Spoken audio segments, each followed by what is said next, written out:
নমস্কার, আপনাদের channel joint for ইউতে আপনাদের সবাইকে স্বাগত জানাচ্ছি।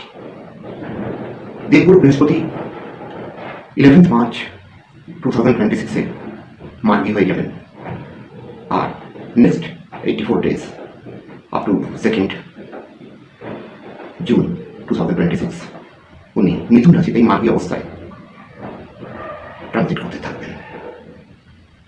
তো প্রত্যেক রাশির জন্য এই গোচরকালটা কিরকম হবে সেই নিয়ে আপনাদের সামনে উপস্থিত হয়েছে।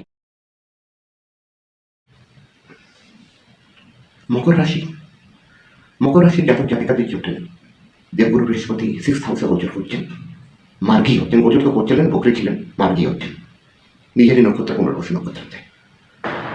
আর ওনার দৃষ্টি থাকবে আপনার 10th হাউসের উপরে, দশম ভাব, দ্বাদশ ভাব, আর আপনার 2nd হাউস, দ্বিতীয় ভাবের উপরে। আপনার জন্য দেবগুরু বৃহস্পতি কি নিয়ে এসেছেন? দেখুন, প্রথম জিনিসটা হচ্ছে গিয়ে being a Lord of 9th, ধনু আপনার দ্বাদশ ভাবেতে রয়েছে। Being a Lord of 12th house, যখন উনি 6th হাউসে ট্রানজিট করছেন, এটা আপনার জন্য বিপরীত রাজ্য নির্মিত করছে। তো এটা হবে কি, আপনার এটা বকরি অবস্থাতে আপনি একটা জিনিস লক্ষ্য করেছেন হবে যে আপনার একটা সংঘর্ষ বেড়ে গেছে, দৈনন্দিন জীবনে একটা সংঘর্ষ আপনার বেড়ে গেছিল। মানে প্রত্যেক কাজে একটা বাধা আসছে, স্মুথনেসটা কম হয়ে গেছে। কোনো রকম যদি কম্পিটিটিভ এক্সামিনেশন তো বলবো না, একটা কম্পিটিটিভ নেচারে যদি কোনো কাজ হতে খুব বাধা আসছে, তো এইসব জিনিসগুলো এবারে শেষ হয়ে যাবে। আপনার লাইফটা খুব স্মুথ হয়ে যাবে, সংঘর্ষে বিজয়, এই জিনিসটা হবে।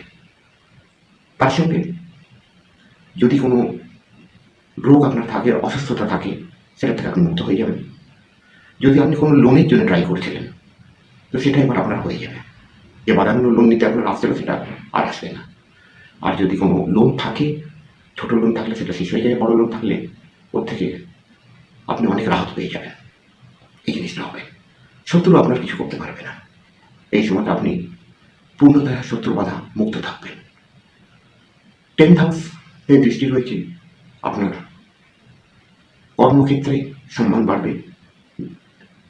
যদি আপনি সার্ভিসে থাকেন, পদোন্নতি হবে, ইনক্রিমেন্ট হবে।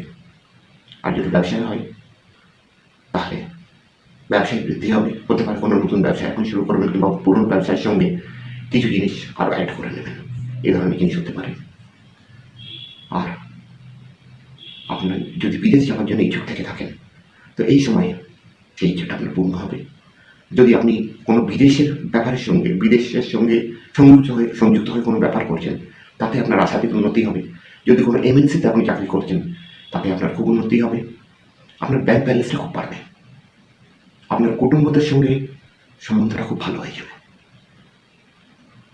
স্পেশালি আপনার ধন সঞ্চয়টা খুব বাড়বে। এই গোটাটা আপনার জন্য খুব শুভ ফলদায়ী। এখন এটাকে আরও শুভ ফলদায়ী করবার জন্য কী করা যেতে পারে? যদি আপনার ঘরে মা তুলসী থাকেন, তো মা তুলসীর সেবা করুন। এতে ভগবান নারায়ণের আশীর্বাদ প্রাপ্ত হবে, কল্যাণ হবে আপনার।